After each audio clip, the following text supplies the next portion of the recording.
Well, thanks for inviting me out. This is really cool. You've never been here before? You know? The curtains look familiar. But what will I have? Hello, gentlemen. Are you ready to order? Oh, yes, I think we're ready. Yeah, I'm going to have the king crab.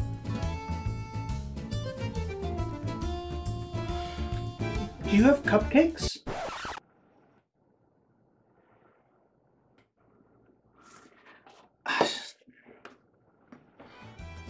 Frutti di Mare. To show you the game.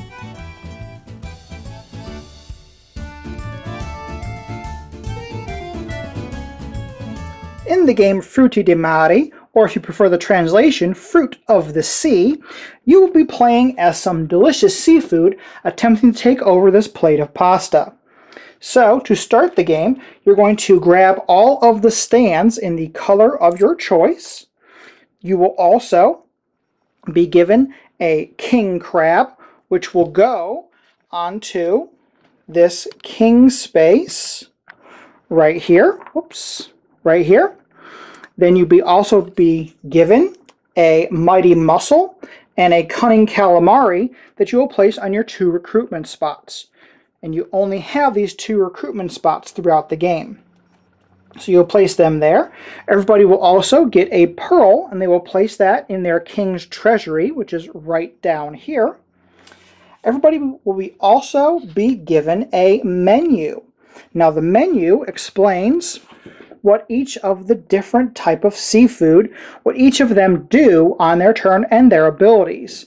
Also in the back there, it does give you a turn overview and a little symbol guide of what everything is in the game. Once we have that set up, then we can go ahead and begin the game. So the game can end a couple of different ways. If your king crab manages to reach the center of the plate marked with this star there, then you are deemed the winner of the game. If you're able to stay at the center with one of the Royal Frutti for an entire round, and the royal stuff will be the Frightened Fuji, the Loyal Lobster, and the Electric Eel. Those are all considered the Royal Frutti.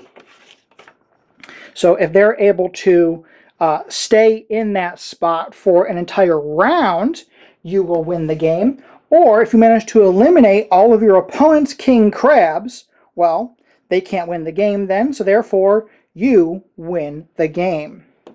So I have the game set up here for a 3-player game. You'll refer to the rules for different setups. But the first thing you're going to do, if you look at the back of your menu, is going to be the income phase. So with the income phase, you receive 1 coin just for free, just for still being part of the game. Put these coins closer to me. So I receive 1 coin. Then I'll receive 1 coin for every mighty mussel on a worker spot. So these worker spots are these spots with the shovels right here. So if I manage to get one of my mussels there, they're working there, I will get a coin there. Also, shimmering scallops will give me 2 coins if they're on a worker spot, because they work a little bit harder than the mussels do. So after you've done your income phase, you're going to go on to the recruit phase. Now you can recruit new Frutti on every empty recruit spot. Well, in the first round of the game, nobody has an empty recruit spot, so you're unable to recruit anything the first round. Then you go on to the action phase. So each of your Frutti may move and then attack if they're within range for an attack. And you can move stuff that you've acquired that round as well. So let's go ahead and look at our menu here. Let's say we want to start moving our mussel, trying to get our mussel over to one of the worker spots. So looking in the menu here, so the mussel has a movement of 2. He has defense of 0, and because he has attack of 0 and defense of 1. So he can move up to 2 on his turn. So my mussel guy right here, I'm going to just have him go 1, 2, and now he is on a worker spot, so he will start earning me some income next turn. And let's see here, we have our cunning calamari here. So our cunning calamari has a movement of 2, an attack of 1, but has no defense because he's squishy. But if you look, he does have a cool special ability here. You may remove the Cunning Calamari from the plate at any time to re-roll one of your dice. The dice are for attacking. We don't necessarily need to do that right now because we are not super close to anything. So let's go ahead and just move him to try to get around this board a little bit. So let's go 1, 2. Now, if we want to, we can start doing stuff with our king. Now, if you look, the king has no movement. The king has no attack. The king has no defense. So what the king can do is he can do these inspirational speeches. So, and there's also a special ability about when he is being attacked, certain things will happen. So, here are the different speeches he can give. He can give the Long Live the King speech, which will earn him 1 pearl. And if he does, he's able to move the king 1 spot. And you can't do this if you already have a maximum of 5 pearls, because that's all the spots you have in your treasury. Or if you want to, you can do For Honor and Pride, which takes away 1 pearl. Now note, the pearls are your king's health. If you lose your last pearl, unfortunately, your king has died. But if you want to do this for Honor and Pride, you can give one of your Frutti an extra turn, and you can't give an extra turn to your King Crab. You can also do Hard Work is Virtue, which costs 2 pearls. And then you receive 1 coin, and the coin can be spent this turn because you can give the speeches anytime on your turn. You don't have to wait for the movement phase. Or you can do Sleep with the Fishes, which is a 4 pearl speech. So you can choose one Frutti of your opponent, and they must return that to the stock.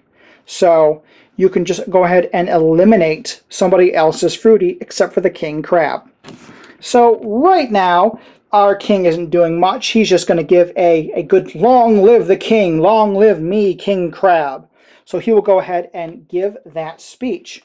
So when he gives that speech, he will earn a pearl, which will go into the treasury, and he is able to move 1 spot, which unfortunately covers up one of the recruitment spots still this turn, but that's what he wants to do, so he can start making his way towards the center of the plate. So let me go ahead and take a few more turns, and I'll show you how the battle system works. So let's show you a little bit about how the battle system works.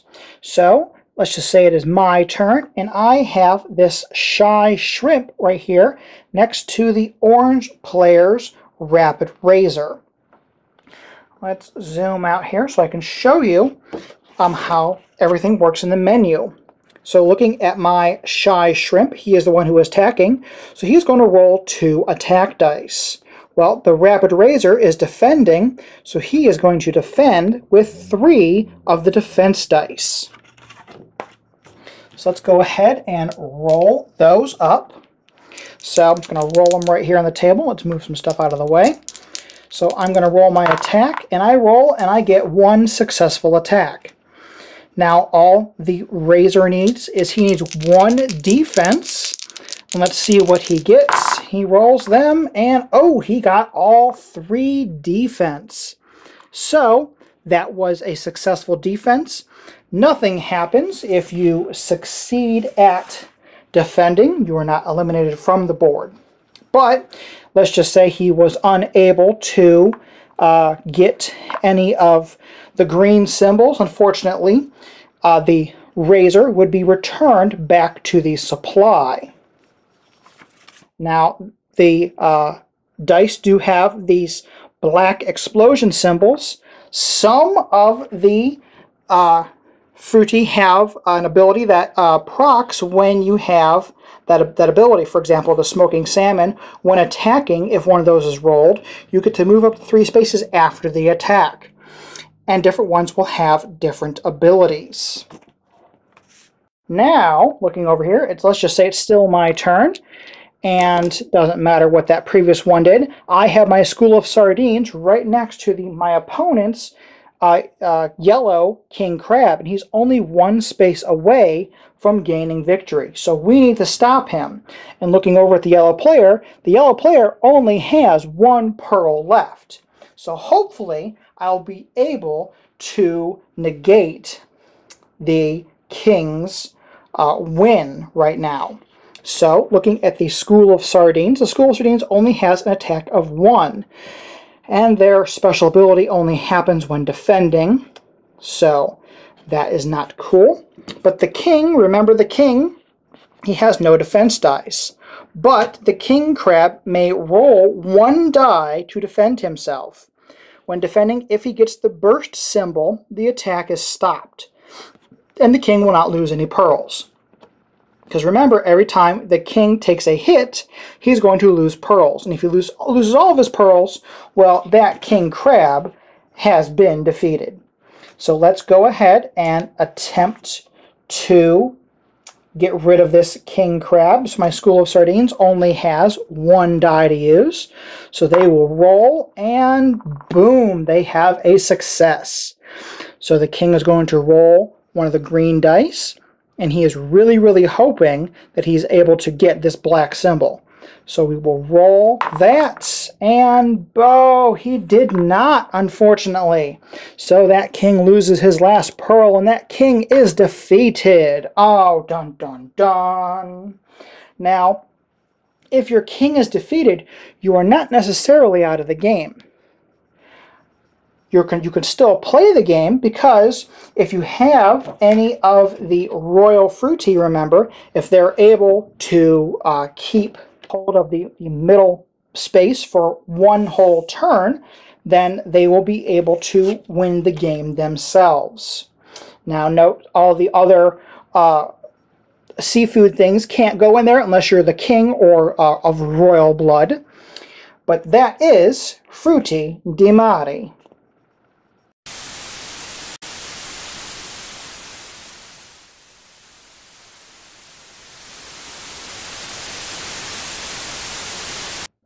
So not only is Frutti di Mare a really fun name of a game to say, but as I said, it means fruit of the sea. This is a really fun strategic game. I really, really enjoyed the whimsy of this. I have never had a game like this. The theme is something that is extremely unique and very, very interesting, and something a little bit refreshing. When you tell people about this game, it's like, oh, we were playing seafood taking over a plate of pasta. I don't think there's ever been a game with that theme. Now, you could probably swap out the theme for something else, but I think this really, really works. And one of the best thematic things in this game are the player aid cards, which are menus. Now, normally in a game, you don't want a game where everybody's constantly staring at a player aid, because it doesn't feel like it's interactive. But with this game, it really, really works, because it's so thematic. You have everybody sitting around a board game looking at menus, trying to decide what they want to do. And it just brings in an element that you would never think of. But with this being a food game, you're battling over a plate of pasta. Everybody is looking at these menus, trying to decide what they want to do and what seafood they want to purchase when the purchase phase comes up. This makes it so thematic. This is one of my favorite elements of this game, and I think without this game might have fallen a little bit flat. It's still fun, but I think the menus are what really make this game work. And I think that this is just a hilarious add-on, and it's just so thematic and so perfect. I really like the battle system. I like that how the kings have to give these speeches, and you can give speeches to earn up the pearls, and you can give speeches to take the pearls away. So you're always debating, it's like, oh, do I want to give this big speech? I'll be down to only 1 pearl. But if I can give this big speech, I might be able to win the game. Or you give a big speech and it ends up, somebody else's turn and they move something in the way and boom, and they're able to attack you. And oh no, that was such a bad thing. This is such fun. I absolutely recommend this game. This is going on Kickstarter very, very soon. Actually, this will be a Kickstarter right when this video goes up. So I'll have a link down below for the Kickstarter so that you can check it out. And I really haven't done this in a while, and I feel like this game is totally worthy. So this game is receiving the Cloak and Meeple Seal of Excellence. Boo! So congratulations to the designers and makers of Frutti di Mare. You do deserve my Seal of Excellence, and you deserve everybody that goes ahead and backs this game on Kickstarter.